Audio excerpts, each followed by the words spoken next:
Storage, Part 1.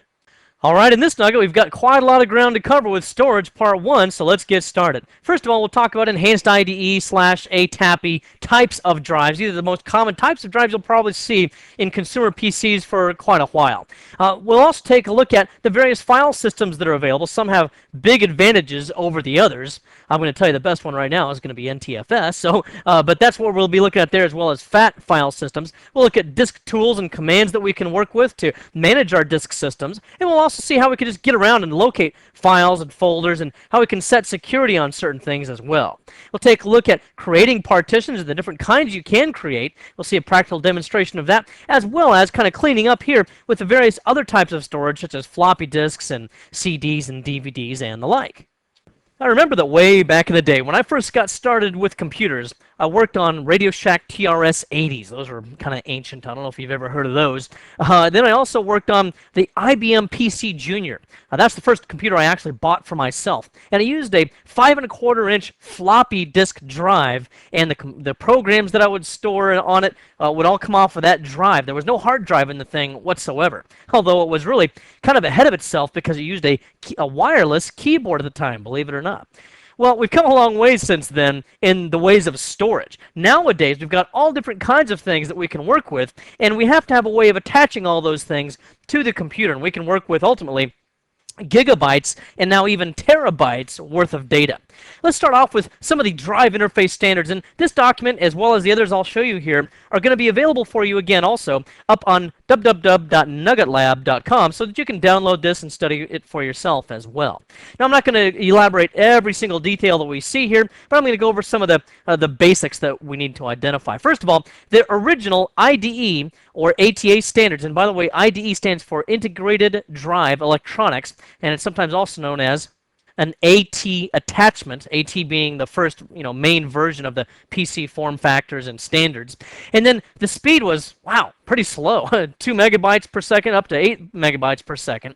And you can only go as large as a 528 megabyte hard drive here, or partition. Also, we use something called PIO. What is that? Well, that stands for Programmed I/O Mode. And what that means, though, besides just being a bunch of words, is that anytime the data has to be read from the disk or written to the disk, it has to go through the processor. So PIO modes of any type would tax the processor a little bit. Not that good idea. It kind of slowed down performance. But at the time, that's what we had. Then we had various iterations that advanced the standards for ATA. And then you see here that as we go through history and we advance the technology, we get things like additional speed, and we get additional technologies over here. For example, PIO modes in ATA2 got a little bit better, just different versions there, but we really got better when we came up with DMA, or direct memory access. And the earlier versions there would allow us to not use the processor, so we could bypass it and not tax it when we read or wrote to the hard drives. And then we had something called SMART right here. This is a really good idea. This helps to identify problem areas that look like they're going to lead to a disk failure or a data failure. And what happens here is you can use some other kind of software. A lot of times you can download these things for free. I just downloaded something called SpeedFan. That's SPEEDFAN. You can Google for that, search for it. It's a free download, it's freeware, and it does lots of things. It checks the temperature of your system, temperature of your CPU to see if you're running too hot, for example, the speed of your fans, and there's one other thing that it does where it monitors the performance of your hard disk. If your disk is capable of interfacing with smart technology, then this software that I downloaded will be able to read that data from the hard drive and see how well it's performing. The main thing it really looks for is to see if there are any errors in the reading of or the writing to the data, or any errors with the cyclical redundancy checks, which is how it checks the integrity of its data. And if it starts to recognize a lot of problems with that, then it can warn you that there's an impending failure with that hard drive. And then other advances that we come on down through here are things like ATAPI 4 and then ATAPI 5. By the way, what's all this ATAPI 5, ATAPI 6, and all of that? Well, ATAPI stands for AT Attachment Packet Interface. I don't know why people have to use such complicated acronyms. I think it's just to confuse us. how are they doing so far? Pretty good, I'd say. But we have not just the ATAPI standard, that's the official standard, by the way, but we also have these other names. Why did I put all this stuff in there? Well, that's because when the ATAPI 4 standard was first on the horizon, the hard drive manufacturers knew it was coming, but since it wasn't final yet, they couldn't sell their drives as officially ATAPI 4 drives. So they'd come up with their own verbiage for this, like Ultra ATA and Fast ATA 2 and all of these kinds of things, and it made people think that they were, screaming fast hard drives. Well, because they couldn't really put on the box ATAPI 4. Well, that's why we got all these different names, because the vendors themselves have come up with all of this different stuff.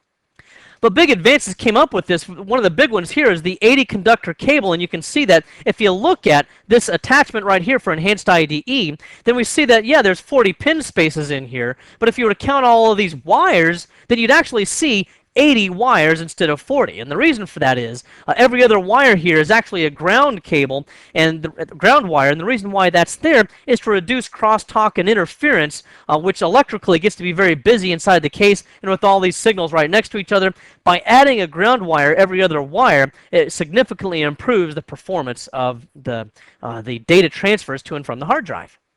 And you see we increased speed as we went along through. We're starting with ATAPI 6, which is very often better known as Ultra ATA 100.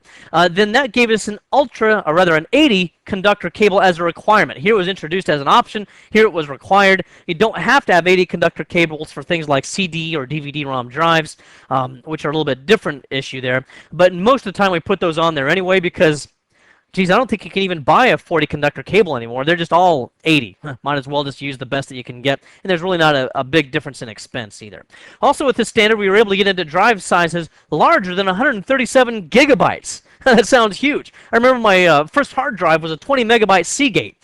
All my friends said, James, you're a fool. You'll never use half of that space. Yeah? Well, who's the fools now, right? Right now I'm using 1.5 terabyte drive RAID arrays for a lot of the different stuff that I'm doing. So I'm running into 1.5 and up to 2 terabytes even of data. Well, here we have additional things that came along as we got into Ultra ATA. Now with ATAPI 7, we got into 133 megabytes per second, and that's pretty much where the standard has leveled off for enhanced IDE technology. And I keep mentioning IDE and Enhanced IDE. IDE was the original one, Integrated Drive Electronics. Enhanced does just that. It enhances the Integrated Drive Electronics for better performance as well. But the reason why we call it IDE or Integrated Drive Electronics is because the actual electronics for that drive are not on the controller. They're not on the motherboard. There's data pathways there, and there's a little bit of logic there, sure. But most of the intelligence for these types of drives are actually found on the hard drive. And in fact, I think I got a picture here I'll show you. Oh, yeah, here it is. This is actually a laptop hard drive, but the principle here is still the same. All the intelligence and the electronics are actually in the printed circuit board here with these chips that actually attach to the hard drive. And that's why it's called Integrated Drive Electronics. And then finally, we have serial ATA. This is where all the exciting stuff is happening right now. Even just a year and a half ago, we were pretty much parked at this ATAPI 7, and serial ATA was on the horizon, but the drives were maybe up to twice as expensive for the same amount of megabytes. Now you can get serial ATA pretty much for about the same price as an old enhanced IDE. I say old, it's only a year and a half. As the same old technology that we have there. And the standard here started off at 150 megabytes per second, so even the first version was faster than the fastest ATAPI 7. And then now it's pretty common to see 300 megabytes per second. And pretty soon we're going to go faster than that as well, up to 450 megabytes per second. Other advantages of serial ATA is that it does not use ribbon cable. These other like 80 conductor cables and all of that, you can buy them round, and that's how I buy them, and I buy them with additional shielding. But that's not the actual standard. They're flat ribbon cables which block a lot of airflow, but the serial ATAs are very narrow cables which don't really block much airflow in the case, are very useful for keeping the system cool. And also these IDE cables are limited to 18 inches in length, which most of the time is okay, but sometimes if you have an odd situation where you have to wind a cable through a lot of different places, it doesn't quite work out. Some of the round ones with additional shielding in them cheat that, and they go a little bit longer. I've seen them 24 inches, and they usually seem to work okay, but the official standard only calls for 18 inches as the maximum.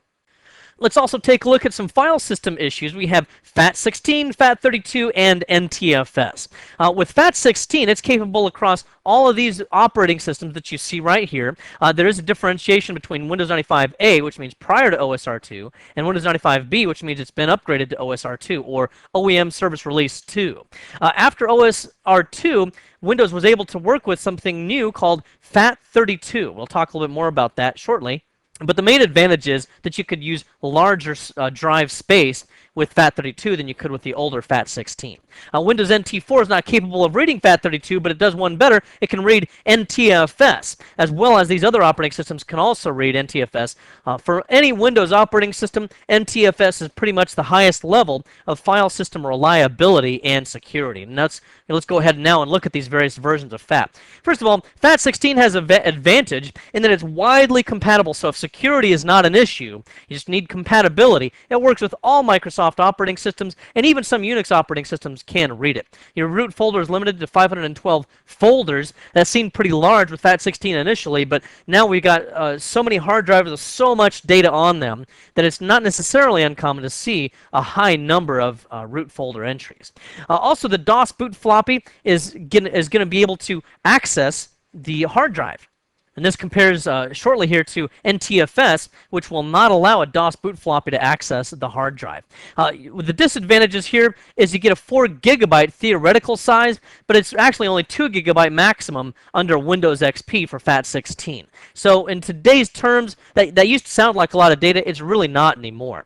It's pretty efficient for small volumes, smaller than 256 megabytes, but really it's impractical to work with that size anymore.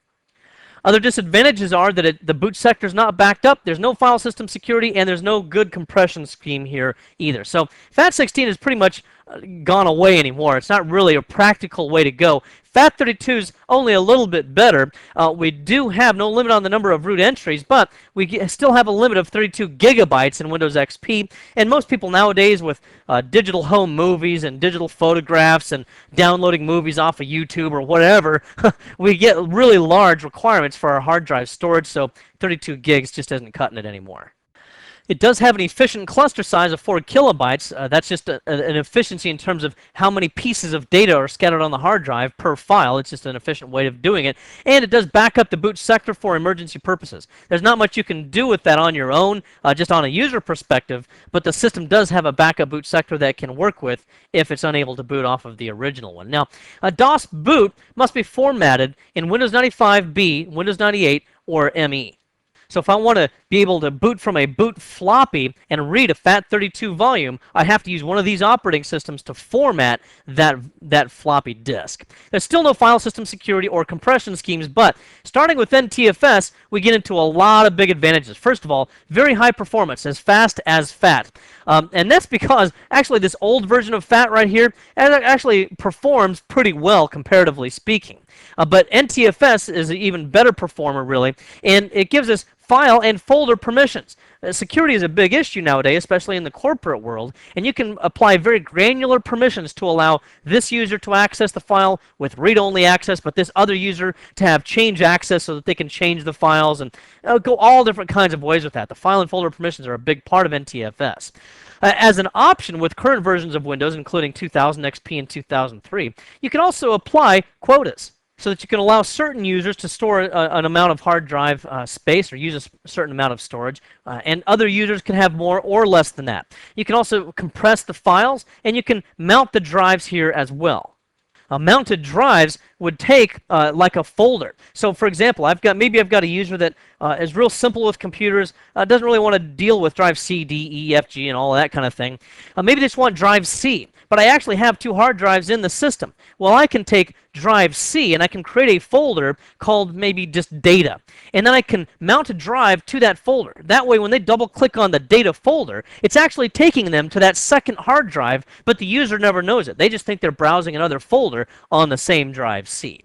There's also a change journal, which can keep track of changes in the file system and helps to recover in the event of a failure of some kind. Not in all cases, but it's at least useful. And then there's also encryption, which is extremely tight and very, very secure under current versions of Windows. In fact, it's so far uncrackable, so that if I encrypt a file using current versions of NTFS, say in Windows 2000 or XP, nobody else is going to be able to decrypt that, and it's all certificate based.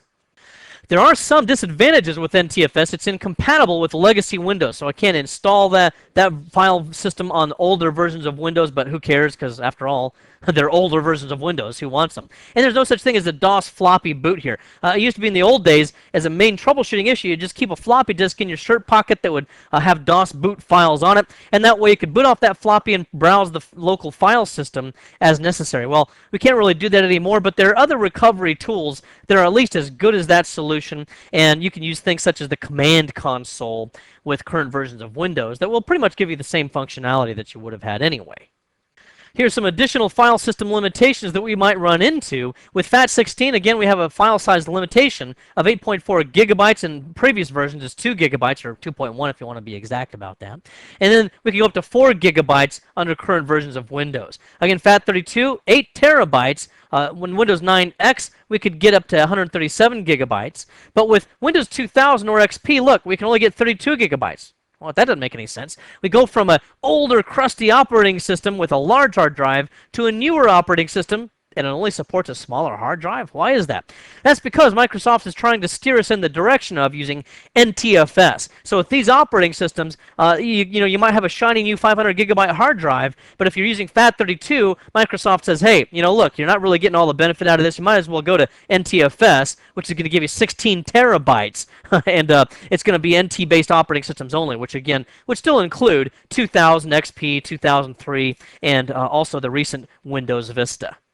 Now, some of the tools you'll need to know about, some of the disk tools you'll need to know about, are the backup utility. That's one of the important ones, especially if you're going to work on someone's system and there's some risk of them losing their existing data. You can get to the backup utility by typing NT backup at any command prompt, or you could also go to the Start, All Programs, Accessories, System Tools, and then you see backup right there. If I click that, it gives me the exact same thing that I got here by going to the command line. It starts in wizard mode, and I'm not going to elaborate on all aspects of the backup utility, but if you wanted to, you could just click on Next, Next, Finish, and it could potentially back up the entire hard drive for you. With the advanced mode that I clicked on just now, and that's typically what I use because I'm pretty familiar with the utility and I like to use specific parts of it. Then I could use the backup wizard here again, which would just again launch that same wizard. Or I could just go to backup here and pick and choose which drives and which locations I wanted to back up. And then I could just start the backup and it would back them up to tape if I wanted to, and we don't really see tape much anymore, especially on the consumer level, because the tapes really don't store as much data as we've seen in the past for, or as we see nowadays for hard drives. For example, even with compression, some of them would store 20 gigabytes, and then you'd have to swap the tapes out. Tapes also take an extremely long time to back up and a very long time also to restore, so they're not very practical in that sense.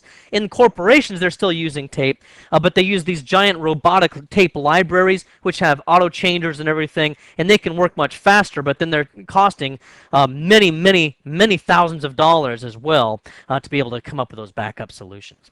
Now, if I don't have tape, I can just back up to a file system, and right now it doesn't detect a file, or rather a tape drive, so it only gives me the file option. That's why I can't select anything else. And then I would browse for a location to store it to. Maybe I have another drive, maybe a separate physical disk that I could store that backup to, and I've got a backup directory there. And then if I wanted to, I could just click on Save, and that would allow me to back up to that location. Now, other things that we can do here is, as we create a backup, then you can also create things such as incremental backups or differential backups. Incremental backups will only back up data that's new or changed since my last backup. Differential backups will create backups of data that's new or changed since my last full backup. And so if I were to click on Start Backup here, then it would give me an advanced option here, which I could then use to determine what kind of backup I wanted. And there's the types I talked to you about, incremental or differential. Copy just copies the data without changing any of the archive bits, which is how it keeps track of which data is new or changed. Anytime something is new or changed, an archive bit is added to the data. And then daily would also just back up any data from today. Incremental or differential are the ones that I just mentioned to you a moment ago, and so that's what I could opt for there if I want to. And I can also schedule this. Maybe I can set this up so that every Friday afternoon or Friday evening, it'll back up all of my data from the week. I could do that. Here it just tells me that I must save my current selections. I only chose one folder, but I can just go ahead and say yes now to save that selection. And then I would create a script for the backup, and I would just give it a name. I'll just call this Friday, for example. And I'll just save that in some location. And I would also have to identify a user account and password to be able to create the backup as because it can do this unattended without anybody actually logged on to the computer. So I'll enter in a password there and click OK. And then I would specify when I wanted the backup to take place, and by choosing the properties, you can see here that I can schedule when that backup takes place, and also how frequently it does the backup, whether it does it just once, or whether it does it every week, or every day, or whatever I want it to do. And then for restoring the data, I would click here, and then it would identify any backups that I've made previously. I would just double-click my way through the backup till I found the file that I wanted, and then I can restore the file by clicking on Start Restore. So the backup utility, pretty easy to work with in any current version of Windows. And again, you can just go NT backup to run that utility. Now there's also a utility here called Scan Disk. Let's go ahead and run that one, Scan Disk. Now as I try to run that utility, notice that it says it's not recognized, or there is no such program. This is actually kind of a legacy program from versions of Windows 9X, but I do want to point out so that you know that it's different than the Check Disk utility, which you will be able to run from current versions of Windows. So I can just run chkdsk. And what this will do is it'll check the integrity of my file system, of the indexes for those files, and then if it identifies any problems, it might notify me of that, but I can't fix those problems while I'm currently in the operating system and running the operating system. If there's some problem there, I would have to restart the computer after having run this instead, and that would be chkdsk /F, and what that does then is it would mark this disk as dirty with a certain flag, and then when the system reboots the next time, it'll see that dirty bit, and it will say, that means we need to run check disk, and then it'll run check disk and fix any problems that it finds at the next boot. Usually only takes 2 or 3, 4 minutes to do it, so it's not usually too time consuming. Now let's also talk about the defrag utility. If you want to picture something like this in action, picture a school kid walking to school with a 20-page paper in his hands, and a bully comes along and knocks that paper out of his hands, and there's sheets of paper flying everywhere. Well, the school kid has to go around and pick up every individual piece of paper, rearrange it in the correct order, and then he'll be able to turn it into his teacher. By the way, I don't bring up that story because anything like that ever happened to me as a kid. No. But anyway, what happens there is that paper gets all fragmented around, and we have to rearrange it. Same thing happens on our hard drives. Boy, that's a strange-looking hard drive, isn't it? Let me try that again.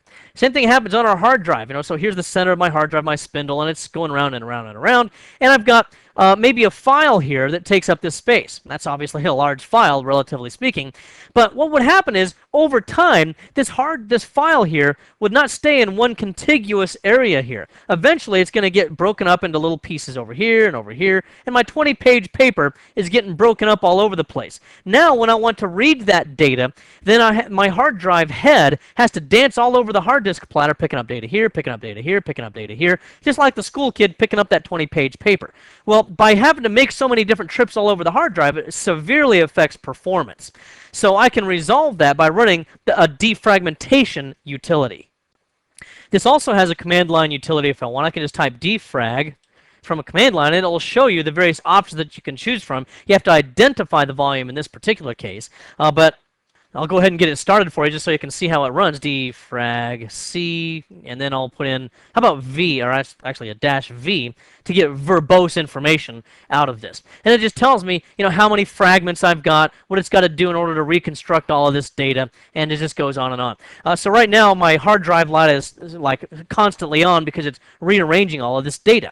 I'm going to Control C to cancel that, and then I'll show you another way of running all these things, many of these utilities, in fact, from a GUI instead.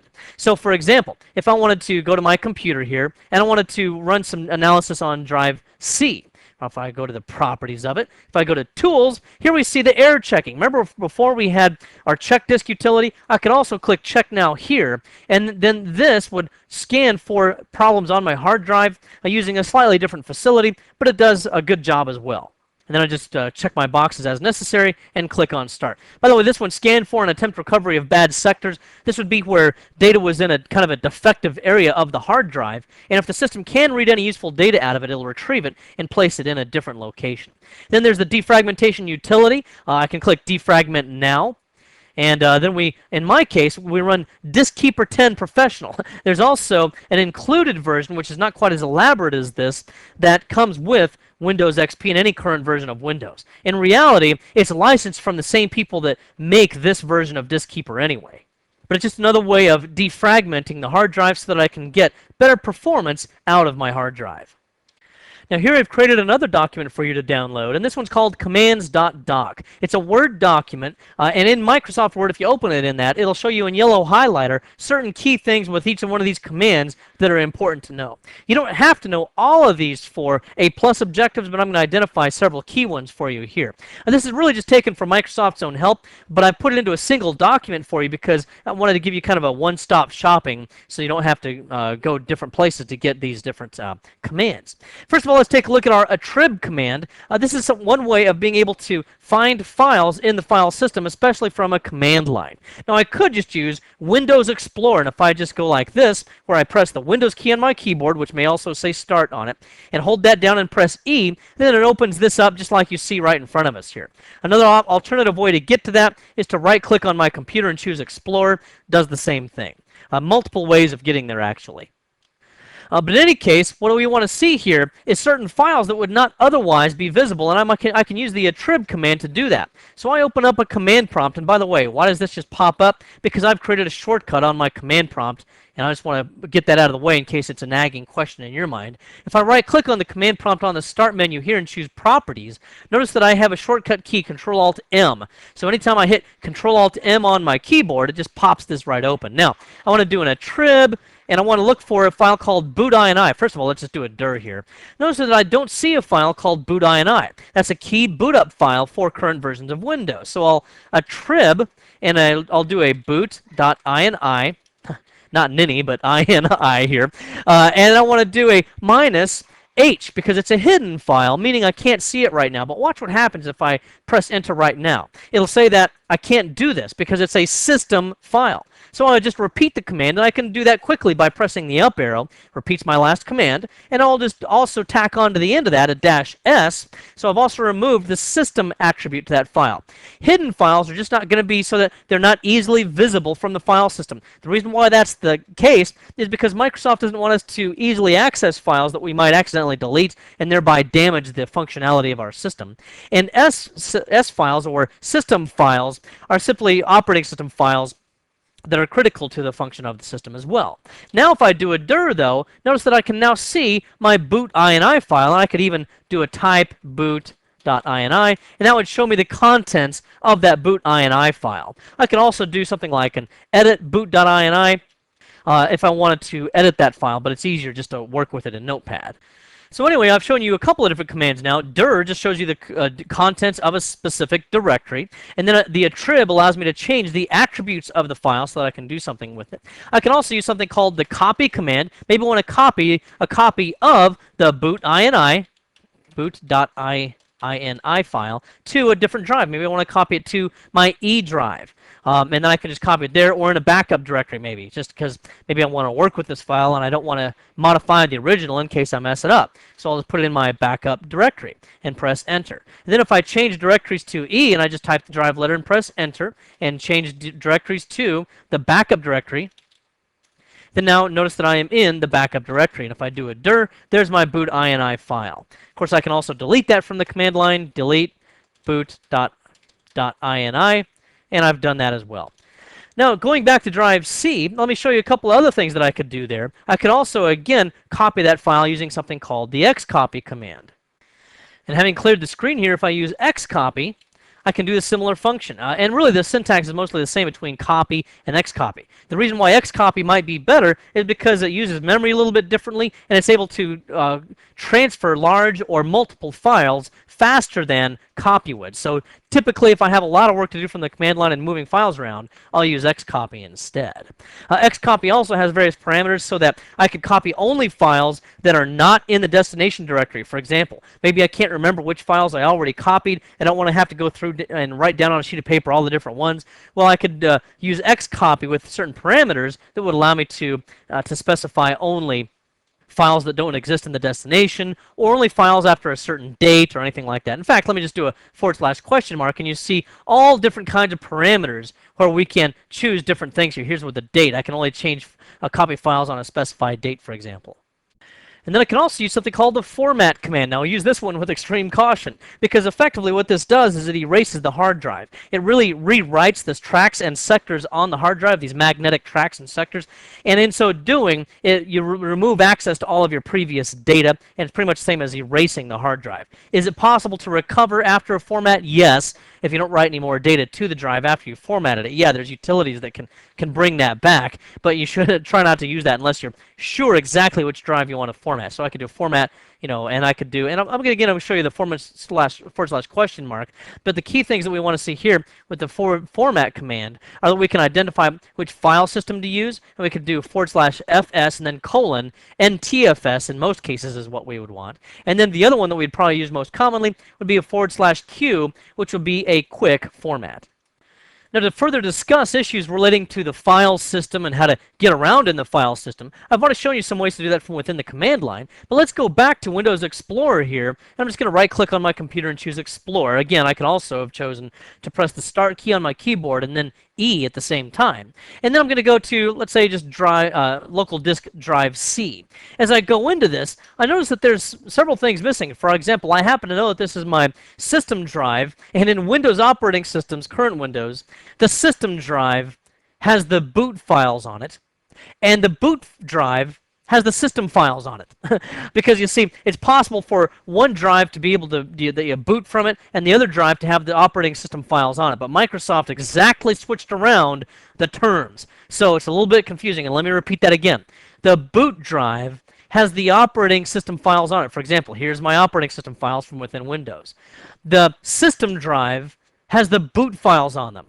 Okay, so that's just something to keep in mind. Now, this is both my boot drive and my system drive, but I don't see any boot files on here. So how do I access those? Well, typically we can go to Tools and Folder Options. The reason why we don't see those right now is to hopefully help dummy-proof the operating system so that uneducated users don't accidentally fiddle with those files and maybe delete them or something. But once we go to the Tools and then Options, then we can go to View, and now I can choose Show Hidden Files and Folders. Now remember, my boot INI file is a hidden file. So I could just click on that and click OK, but I still might not see it because it's also a protected operating system file. So I'll clear this item as well. It gives me a warning saying that the sky is falling. Do you really want to display these files? Yes, I do. And again, hopefully it helps to dummy-proof things so that people don't accidentally mess stuff up. And then I can also hide extension for known file types. Now, I usually clear these things. This is the normal way that I work, is the exact settings that you see right here. That's simply because I know what the files are, and it's not very likely that I'm going to accidentally mess something up there. So I'll just click OK, and now I can see all of the different files, including these hidden system files. And there's another copy of the boot INI file that we worked with a little bit earlier. If I double-click on it, opens it up in Notepad, and just another way of working with that file. Now, normally, generic users don't need to be able to work with this, but you as an A+ technician might want to be able to see if they've accidentally deleted one of these files, or something's missing, or if the boot INI file is misconfigured or something, then you might want to be able to get into this to look at some of these files. There are also a lot of hidden and system files located from within the Windows directory as well. Now, if I wanted to create my own folder to create to store some data in, I could right-click in any empty space here and choose New, and then choose Folder, or I could also just choose Edit, File, and then New, and then Folder here. Either one will do the same thing, and it does this right here, where it prompts me to name the folder. I'll just call this James Files, okay, and press Enter. Now, once I've done that, I can double-click on this, and I can right-click and choose New Files, new file of some kind, a new text document, James new hairstyle .txt. If you've ever seen pictures of me, you know that don't have much hair up there. In fact, I'm totally bald, so that's kind of just a fun document, maybe wishful thinking. And I can also use my mouse to drag and drop other files into this if I want to. For example, here's just some drivers that I extracted the other day for a modem. If I wanted to take this whole folder or just certain files from within this, I could just drag certain files into James Files, and that would just copy it, or rather move it into that location. Now, how can I tell just by looking right now that it would move it instead of copy it? Because there's no plus sign in the mouse. Now, if I hold down Control, look what happens. See, there's a plus sign that now appears. That means that it would copy that file instead of move it. And if I now let go of my mouse, it'll then copy that file into James Files, and sure enough, there's that file. I'm going to go ahead and delete that file now, and I can right-click and choose Delete, or I can just select this file and hit delete on my keyboard. Pretty much does the same thing. You might also see a confirmation asking if you're really sure you want to move this file to the recycle bin. I've disabled that confirmation because I find it annoying. I don't really use it. But to get that back, I could right click on recycle bin and choose properties to reselect the display delete confirmation dialog. But besides that, Windows Explorer, which is what we're looking at here, is a pretty easy way to make your way around the file system. Here I showed you again, for example, our folder here. If I want to make my way through it, I can just double-click my way through it until I get to the destination that I want. Or you can also use the plus sign to make your way around. I use plus different things until I get to the location that I want to go to, and just do it that way as well. So for most purposes, we're probably going to use Windows Explorer to make our way around to find various files from within the operating systems. Now then, returning to my file system here, here's my document that I've been working with earlier. And maybe I open that up, and I take a look at this, and I just entered in some hairstyles I want. A buzz cut, a mohawk, flat top, long or short hair. Heck, any hair at all would be just fine. So I go ahead and save this document, and I close it, and that's what I've just done. It's already been saved. But now I look at this, and I say, you know what? That'd be kind of embarrassing if one of my coworkers saw that. Maybe they'd have send this around as an inter-office joke or something. What can I do to make sure no one else gains access to that? Well, one thing I could do is to adjust the file permissions on this document. But if I right-click and choose Properties, notice that there's no security tab here, so there's no way for me to be able to do that. Normally, there will be a security tab with any NTFS file system, and if I right-click on Drive C and choose Properties, I can confirm that, yes, indeed, I am running the NTFS file system. So why aren't I seeing that stuff? Well, that's because if I go to my computer and right-click and choose Properties, we'll see that under Computer Name, I'm in a work group. I am not a member of a domain. As a result of that, the default setting here under Folder Options and View is to use something called Simple File Sharing, which does not normally show me that security tab. So I'll deselect this item and click OK, and now when I right-click and choose Properties on that file, I now see a security tab which shows me my NTFS security permissions. And I'm not going to elaborate every permission, but the basic idea here is if I select users right here, then that means all the other users that are members of that group, and that's everybody on this computer, they can read my document. Well, I don't want that to happen. So what can I do? Well, maybe there's one user in particular that I don't want to read this document. Maybe his name is Clyde. Well, that would be a user account that's already been created on my computer, so I'll just type in Clyde here. And I can click Check Names to double check to see whether that user actually exists. The name of my computer is NLab Client, so that's what appears in the first half of that, followed by a slash on the username. So that user does actually exist here. I'll click OK now. And then, instead of giving him read and execute permissions and all of that, I can check on deny permissions or deny full control. That means he can't do anything at all with this document, including being able to see it at all. So then I'll just click OK, and from this point forward, this user Clyde will never be able to click on that document and open it up. This is simply a warning saying that deny permissions always take precedence. Do you want to continue? You see, Clyde, let me move this out of the way. Clyde is also a member of the users group. All users are a member of the users group. So he already has that checkbox for read permissions, but since I've also selected deny, they will override his previous read permissions, and Clyde will never be able to open up this document and send it away to other users and email it to all of my friends. Also, if I want to adjust the attributes of this file, I can right-click on it and choose Properties. I could also use the attrib command, which we just showed you a few minutes ago from the command line, but I can also select Hidden here, and that's another option that I have, or Read Only. Now, if I just did Read Only, users would still be able to open it up. They just wouldn't be able to change anything on it. But in my particular case, I've gone ahead and applied file system permissions to prevent that anyway. And now to show you some other things relating to disk management, I'm going to go to a virtual machine. A virtual machine runs within software, where I can have this existing Windows XP computer running, and yet I can also run a product called VMware, which will have another version of Windows XP running inside of it. So on one set of hardware, one computer, I can run this XP, and I can also run this XP right here running from within my virtual machine. And the only reason why I make a point of that is so that you know what I'm doing here, so it doesn't confuse you when I flip back and forth between two operating systems. Now, to manage the disks in my system, I need to right-click on my computer and then choose Manage. By doing this, I can open up a console that will allow me to access the Disk Management Console. And so now that at this point, we see that we have the Computer Management Console open. I'm going to maximize this. And then I'll go to Disk Management, where it's going to allow me to work with disks. Now, the first thing we'll see here probably is a little wizard that pops up when it sees that I have physical disks inside my system that have not yet been initialized. We simply initialize disks so that they can be used by Windows. I'll go ahead and click on Next, and I'll identify 3 disks that have not yet been initialized. These will also put serial numbers on the disks for Windows to be able to keep track of them. And if I want to convert them to dynamic disks, which is really outside of our scope, but would allow me to create RAID arrays with these disks, then I could convert them to dynamic disks as well. I can do that later if I want, but not for now. So now once I click Finish through that wizard here, let me rearrange things so we can see a little bit better, we see that we have 3 disks here with unallocated space. Now, because this is a virtual machine, these are actually virtual disks, but for all purposes, we could treat these as if they were physical disks installed in my system. I made them kind of small so that they would be easier to manage for our current purposes, and so that they would work more quickly when I wanted to format them and things. Now then, how do I work with these disks? One way that I can do that is to right-click here and choose New Partition. By clicking New Partition, it opens up the New Partition wizard, and as I next through that, I can choose Primary or Extended Partition. Normally, I choose Extended Partitions unless I want to boot an operating system off of that partition. Typically, you can only boot from a partition that's marked as a primary, or that are created as a primary partition. I already have one of those, this one right here, which I have my operating system on, so I don't really need another one.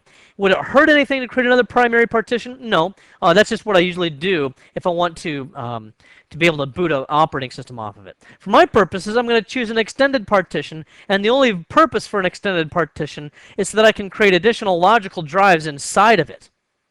Now I'm going to go ahead and click on Next through the wizard, and we'll see what happens. So then I'll go ahead and select Extended Partition and click on Next in my little wizard here. And at this point, we'll get to choose the size of the partition that we want. I'll go ahead and use all 4 gigabytes, but I could choose a different size if I want. That would leave additional empty space at the end if I made this a smaller number. I'm just going to go ahead and use all of my available space, and then Next and Finish. Now, at this point, this extended partition really does me no good because it's still not possible to assign drive letters to it. In order to make that happen, I have to create logical drives inside of the extended partition by right-clicking and choosing New Logical Drive. Having done that, I'll go ahead and next my way through the wizard again. It chooses logical drive automatically for me here, and then I can choose the size of the logical drive. I'll just make this one 2,000 megabytes or 2 gigabytes in this case, and then hit Next, and then I can assign a drive letter to it. I mentioned earlier that you can also mount to an empty NTFS folder, one of the advantages of NTFS, but I don't want to do that in this case. I'll just go ahead and assign a drive letter. I guess E is good enough for our current purposes. And then as I click on Next, I can choose which file system I want, FAT16, FAT32, or NTFS. NTFS is the best way to go if I have a choice at all. And I'll just call this, data, for any lack of a better label for it.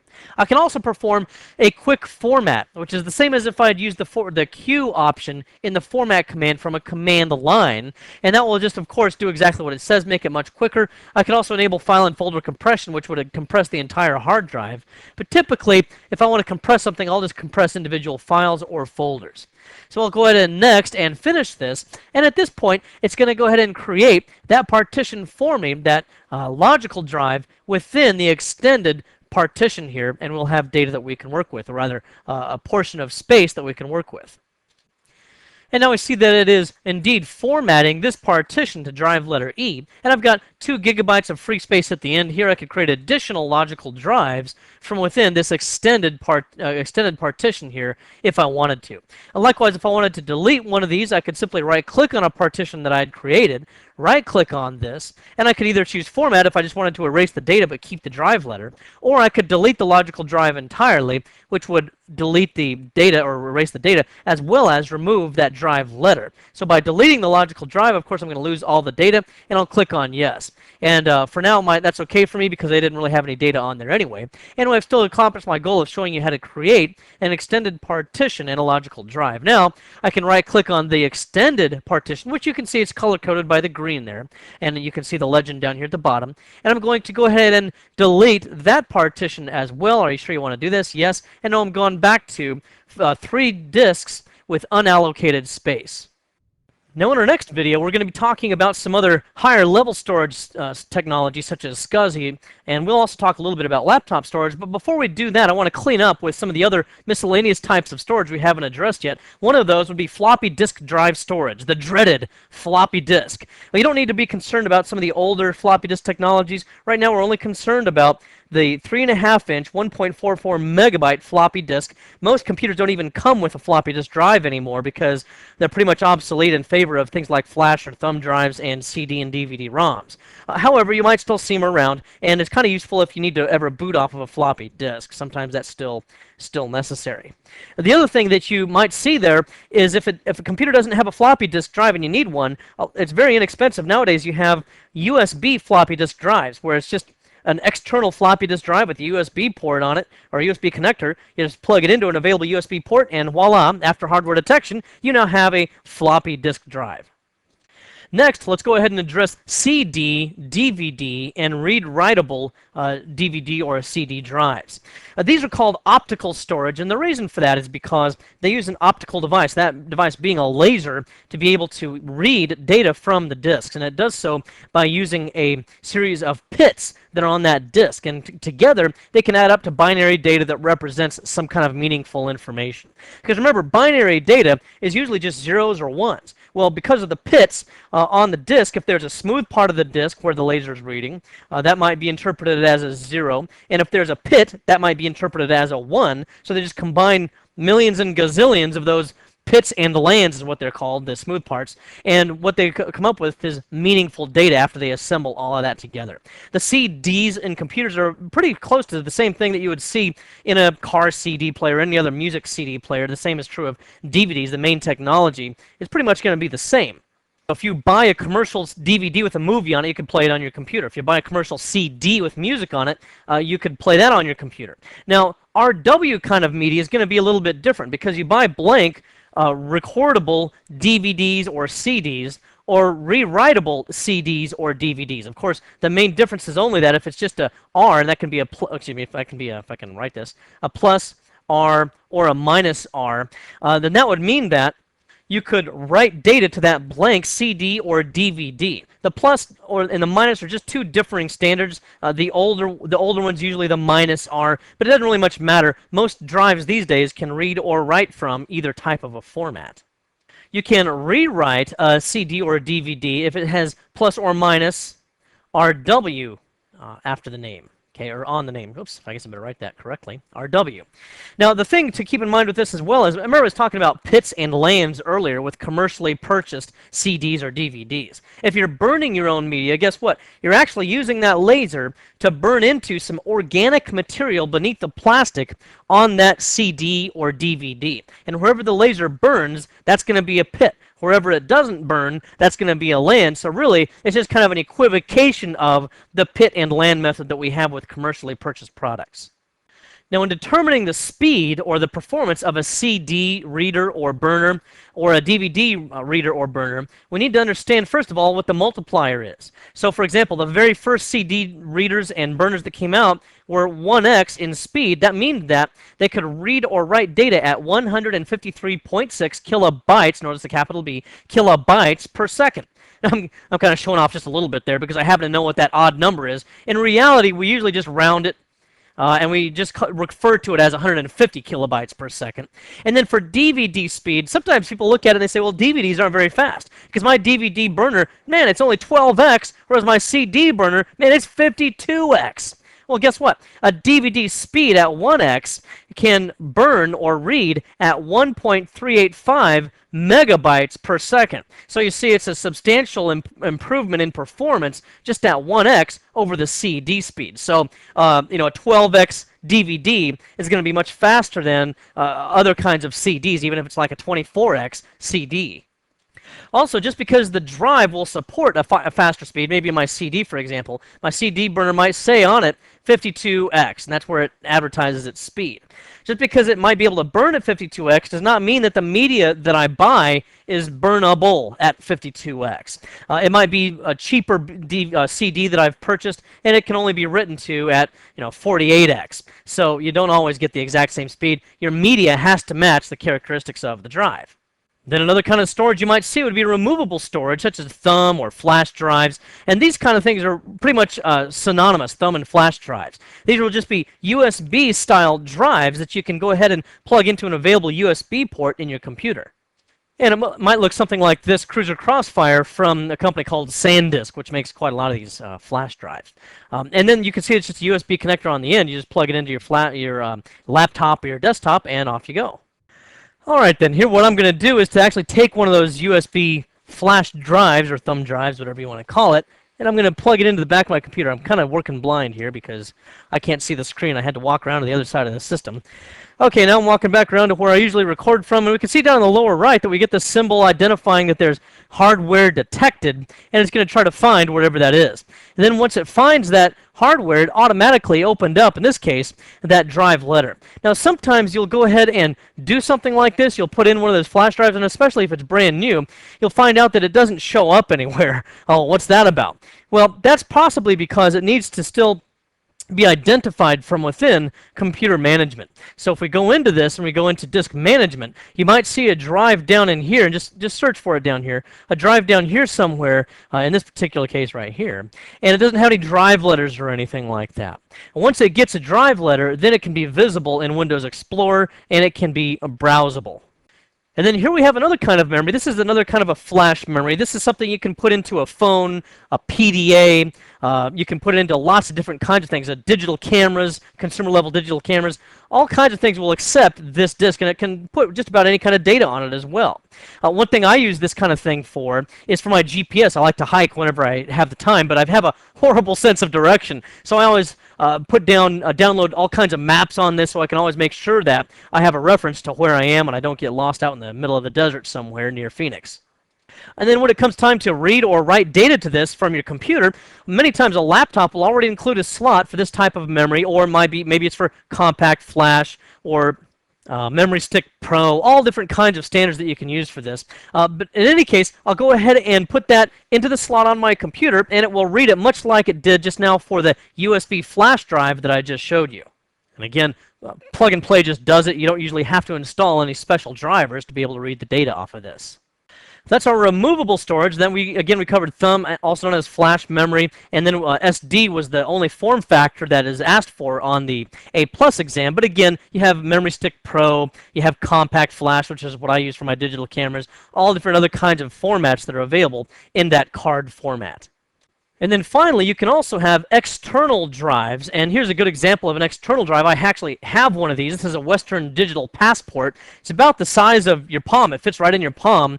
It can fit in a shirt pocket. It's pretty compact. Mine is an 80 gigabyte drive, and you can see here that it uses a USB connector. So I just plug that into my laptop, and I'm good to go. I've got all kinds of external storage. I keep disk images on here. We talked about images in the past, but just to review that quickly, I can use a product like Drive image or Symantec's Ghost to take an exact image or snapshot, if you will, of my entire hard drive. And then what I'll do is I'll store that snapshot on this. That way, if my laptop blows up or I get corrupt files or something like that while I'm on the road trying to teach, well, what I can do is restore that image directly from this USB drive. Notice that there's also a power connector here. I don't actually have one. You can buy that as an option. I've never used it. I just use the power that comes right from the USB cable into this. It's just that it will drain additional power out of my batteries if I don't have AC power for my laptop.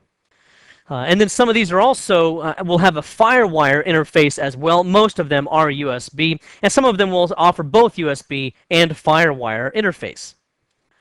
In this nugget, we took a look at storage, and this was part 1. We took a look at enhanced IDE/ATAPI types of drives. Those are the most ubiquitous types of drives, and we've seen them for a long time, probably still see them for many years to come. But they don't have quite the same punch or performance as serial ATA, which is coming up over the horizon right now. We also took a look at several different file systems, FAT16, FAT32, NTFS. If at all possible, you should always go with NTFS for purposes of reliability and security. And then we look at several disk tools as well, such as Format and fdisk and other destructive tools like that. We can also use simple tools, such as using dir for directory listing and a trib. We look at several other commands as well, and there's a document for you available up on nuggetlab.com to identify those. And then we looked at files and folders and how to access those. We saw a little bit about how to do that from a command line, but we also saw how to do that from Windows Explorer and how to create folders and so forth and set security on them using NTFS permissions.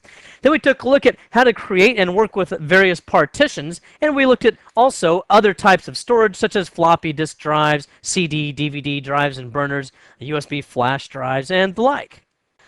Well, I hope this has been informative for you, and I'd like to thank you for viewing.